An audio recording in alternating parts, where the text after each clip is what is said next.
we are here to celebrate the greatness of the man rightly honored as the father of the nation. The Mahatma, as he is also known as, is remembered and respected for his ideologies, his message of Swabalambi, which is self-sufficiency, ahimsa, non-violence, and for inspiring the world to move towards the path of truth. Gandhiji adopted his ideologies and developed them first in South Africa from 1893 to 1914 and later in India. The Gandhian philosophy is a culmination of political, moral, religious, spiritual, simple yet complex mixture of ideas. Today, we have few young minds here with us, students of Birla Divya Jyoti, who are here to talk on the various aspects of the Gandhian philosophy. They will speak on these ideologies and try to connect it towards its relevance with the present times. So without wasting much time, I would like to request my colleague, Mrs. Nandini Mitra, to introduce the speakers. Thank you so much, Sunita ma'am. According to Gandhiji, if untouchability lives, humanity must die. In battling against untouchability and in dedicating his life to that battle, Gandhiji's ambition was no less than to see a full regeneration of humanity. So here we have Ritam Sengupta, who is going to enlighten us on his fight for the untouchables. So Ritam, we welcome you to the stage and carry on. Thank you for the introduction, ma'am. Before talking about the fight for the untouchables, untouchability in its literal sense is the practice of ostracizing a minority group by segregating them from the mainstream by social custom or legal mandate. The history of India has seen innumerable instances where people have been discriminated and exploited simply because they belong to the lower caste, also known as the untouchables. The caste system had effectively survived in India for a long time, but soon revolutionists started movements against it. Jyotirao Phule, B.R. Ambedkar, and Mahatma Gandhi and many more are famously known for their contribution in stopping this discriminatory practice in the Indian societies. Significantly, Gandhi too worked for the ending of the caste system itself, which was responsible for the caste and other socio-economic disabilities of the untouchables. He looked for the most effective, quickest, and the most inoffensive way to destroy caste. Unfortunately, the problem still exists among most Indians 70 years after independence. As a society, we have internalized the caste system as a sacrosanct social construct, ignoring the fact that as a concept, caste is designed to oppress those who fall at the base of the caste pyramid. Caste in the modern society continues to mandate lower caste people to perform duties that they have been doing over generations in the name of historically defined caste rule. For example, a son of a man belonging to the Champaran subcaste will be destined to follow his father's footsteps because his father followed his father's footsteps, and so on. Upper caste have also found a way to ridicule affirmative actions against the reservation in the government's institution. On the narrative that lower castes are undeserving, they misuse the reservation, and most importantly, why should I atone for the sins of my ancestors? When we approach this problem with facts, it seems this narrative is far from true. Less than 1% of all quota students in India have found guilty of falsely acquiring a reservation certificate. Pass percentages at the undergraduate and postgraduate levels, as well as PhD enrollments among Dalits have actively increased over the last 2 decades. And countries like America have been practicing affirmative action as a means to provide reparation to the African American community for centuries of oppression and marginalization. So, at the end of the day, it comes down to a matter of public perception. As long as we don't turn around and question the absence of intercaste marriage as a common concept, as long as we don't question why people continue to be denied their basic right for belonging to the lower caste, as long as we accept the caste system and don't denounce it, the struggles of Ambedkar, Gandhi, Phule, and Periyar will not achieve their desired result. Thank you.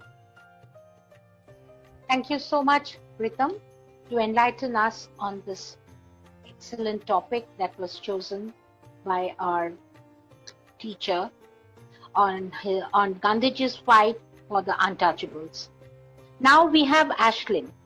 Gandhi took the religious principle of ahimsa, common to Buddhism, Hinduism, and Jainism, and turned it into a non-violent tool for mass action. He used it to fight not only colonial rule, but social evils such as racial discrimination and untouchability as well. So let's hear Ashlyn, what light she has to throw on ahimsa as a Gandhian ideology. Thank you, ma'am. Today I will be discussing my thought on ahimsa as an ideology. Now you see, ahimsa is supposed to be an important spiritual doctrine shared by Hinduism, Buddhism, and Jainism. For Hinduism, it literally means the highest dharma, which means an aspect of truth or reality, the greatest gift, the highest self-control, the highest sacrifice according to the Mahabharata. Now, Buddhism also has a similar meaning, but they also suggest to avoid trading goods that contribute to or are a result of violence. Now, Jains, on the other hand, have a different meaning.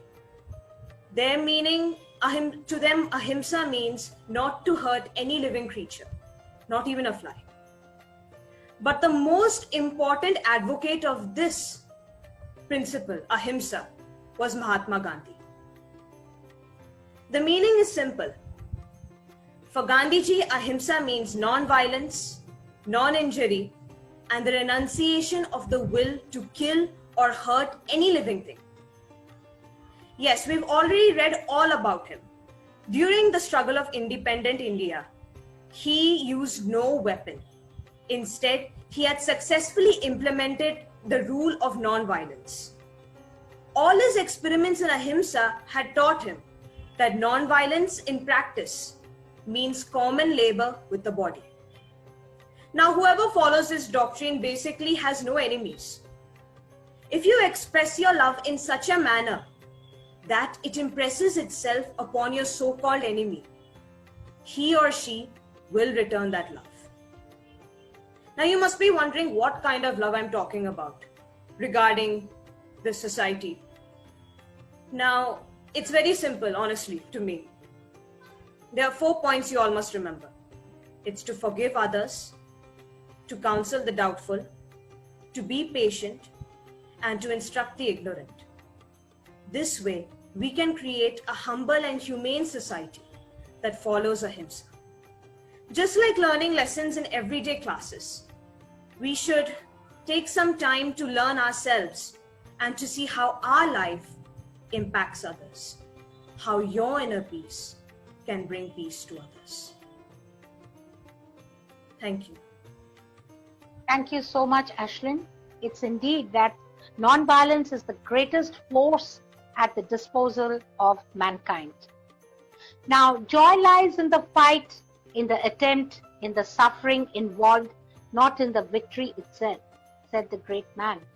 It means what really matters, what really gives us happiness is not what we do, but what we do to get there.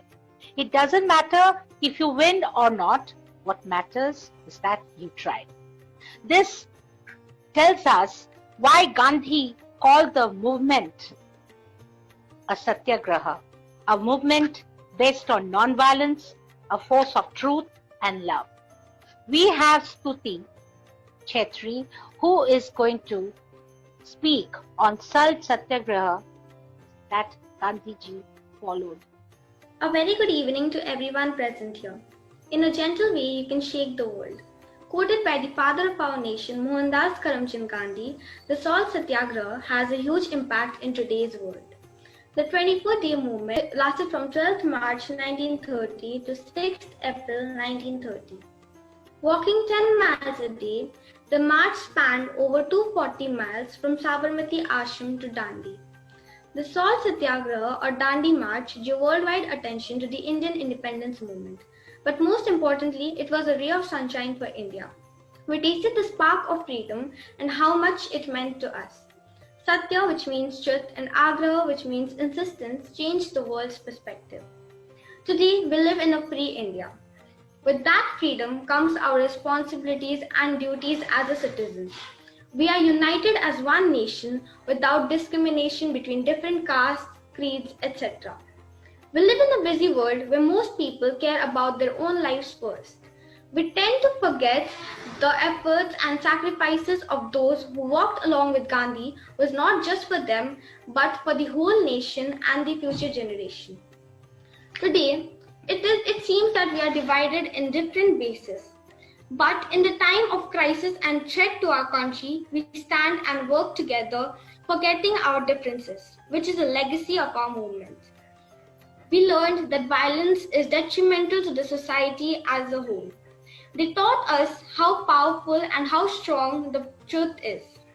The vision and dreams of India, which was seen back then, should be respected and worked into reality. India is a young country which still has a long way to go on the path of truth and non-violence. We should always remember that the permanent good can never be the outcome of untruth and non-violence. Thank you. Thank you for your speech.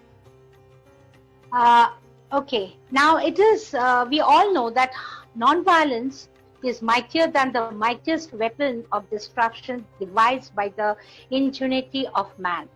He remains a relevant thinker today, not only because of his theory and practice of non-violence, but because all his life Gandhiji also defended political tolerance and religious pluralism. So let's see how Astha can elaborate on this topic, importance of non-violence as we see in the present times. I would like to wish you all a very happy International Day of Non-Violence. आप सबको विश्व अहिंसा दिवस की हार्दिक शुभकामनाएं.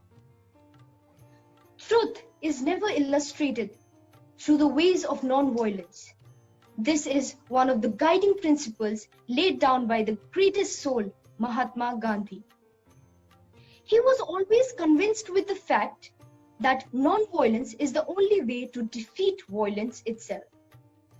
Physical force or physical strength is only used by weak people. Real strength resides in person's ability to express their ideals. Now, let's just close our eyes and imagine a world without violence. That is, no crimes, no injuries, no harm, nothing negative. Just imagine. Do you feel peace? That is the exact world Gandhiji had imagined. Now, talking about peace, what is peace? Peace is the absence of violence in conflict resolution. Because at the end of the day, there will be conflicts. And we should aim to find solutions to solve the solutions non-violently. I can also give you few examples of it. Like when the Britishers imposed tax on Indian salt, Mahatma Gandhi decided to organize a salt march. This march of non-violence was a turning point of history of Indian independence. The second example is recent. This is of an American footballer, Colin Kaepernick, who used his fame in order to bring awareness about the racial injustice happening in United States. And he did this by kneeling down at the beginning of his game during the national anthem. And kneeling down is a rude gesture because we are supposed to stand during the national anthem. This is how he showed his disagreement or disappointment on something he was disappointed, non-violently. So there are many ways we can show our disappointment or disagreement non-violently. Hence, I would like to say that Gandhiji's principle of non-violence was relevant and important yesterday as well as is today. Gandhiji was a savior.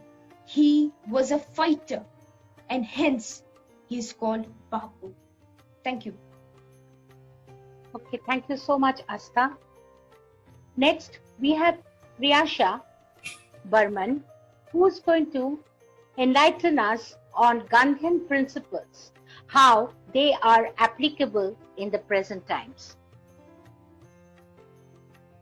Ma'am, Gandhian principles or value system is something that stirred the entire India at one point of time.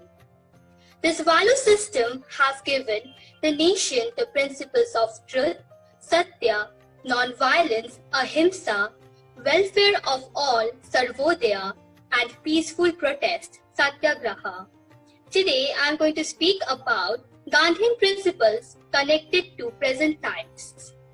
Now the question is, how is Gandhian principle connected to present times?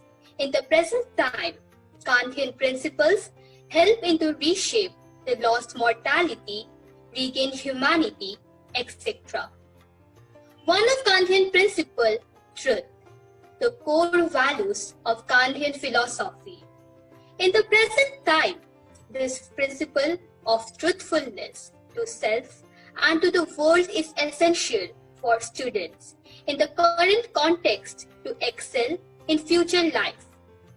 Another Gandhian principle is non-violence.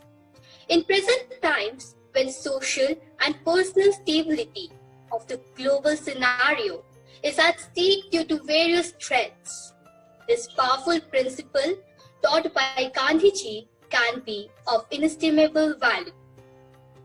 Gandhian principle Satyagraha helps us to tackle the present day problems, and it still holds good. Today, we are all aware of what is happening in Bollywood. So, I believe that in this point of time, Gandhian principles are very crucial.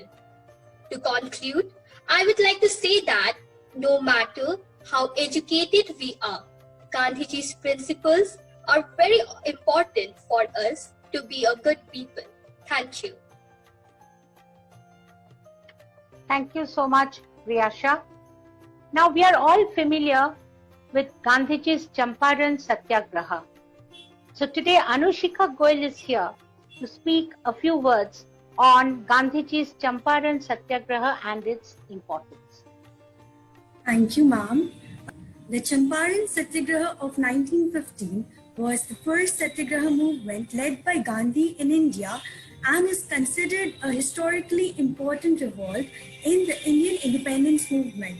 It was a farmers' uprising that took place in the Champaran district of Bihar, India, during the British colonial period. The farmers were protesting against having to grow indigo with barely any payment for it. The main focus of the Champaran movement for Mahatma Gandhi was to address the plight of the farmers of Champaran. He mobilized the people of the Champaran district with his band of capable lawyers, where he played an active role in educating the masses as well as established them, educating them economically by teaching them the various methods of self-sustaining livelihood. The significance of the Champaran Satyagraha transcends far beyond the eradication of the exploitative practices of the indigo planters and the betterment of the people of Champaran in terms of the educational and economic stature. This movement marks the beginning of the Mahatma Gandhi's new trajectory of indigo's freedom struggle, where passive non-violent civil resistance was the prime mode of descent against the British colonizers.